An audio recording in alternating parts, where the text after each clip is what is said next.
This is the thing. It all ties into how deep you go into the matrix. Is the money that you have yours? Is the house that you own yours? Is any of it yours? You piss off a government. Piss off a government and tell me what's still yours. And you'll soon learn that none of it is yours. You think you own it. That's my money. I worked for it. I paid my taxes on it, so it's mine. No, it's not. So bearing that in mind, are you worried about what you own? Because if it's not yours, they can take it away, and you are speaking out against them. I don't own anything. I've heard you say that a few times. So can you explain that? Can you enlighten that? You own nothing. I don't own anything. I'm just some dude. I think you have a Bugatti though, don't you? Yeah, when you say nothing, do you mean? Do you not nothing? own it? Nothing. Okay, that's good. I don't own anything. There are cars. Let's say there's a that you have access to. Correct. a trust in Singapore may own a percentage of a company in Dubai, which may have access to a car that I could borrow on a social media influence contract, perhaps. Yeah. But I don't own anything. And that's because if you own things, they come for you.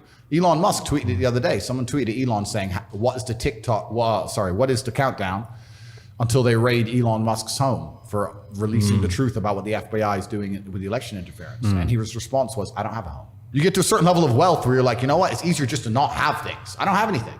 I can rent anything I want. If I want to stay in London for the next 10 years, I can walk into the Dorchester and take the presidential suite at £20,000 a day for the next 20 years. So who cares? I don't need a house.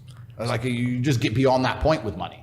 So it's kind of like this middle ground. When you're broke, you own nothing. And then you start doing well and you own a bunch of stuff. And then you get to the top and you're just trying to get rid of it all. Don't want to own anything anymore. Well, E-Man said when we interviewed him, he said he didn't want to be a billionaire. He said as soon as you get to that sort of level, they'll start controlling you and manipulating you. So do you have a similar thought pattern on that? It's very hard to not become a billionaire in the world today, I think, if you're truly influential.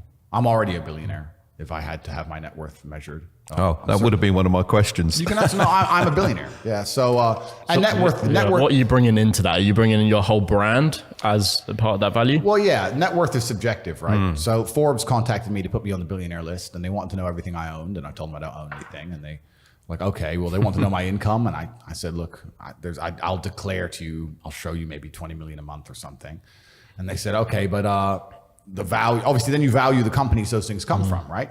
You can take some of my companies people know about, like The Real World, which was previously Hustlers University. If I have a business that is making $20 million profit a month, and it is an online educational platform, the largest one in the world, and it's a subscription model, and you put an 8 times multiplier on the profit, which most tech companies could achieve, that's an $800 million business. But could you sell one business? Could you sell that business without you attached to it, though? Well, that's the point. That's a good question. That's a very good question. And that's where, and I never would sell it anyway, but I know what you're saying. But then it comes into other things like branding and the brand. I'm the most Googled man on the planet. They can't ban me from algorithms. They failed. I'm the most TikToked person on the planet, the most viewed person on Instagram. Like, what's the value of that?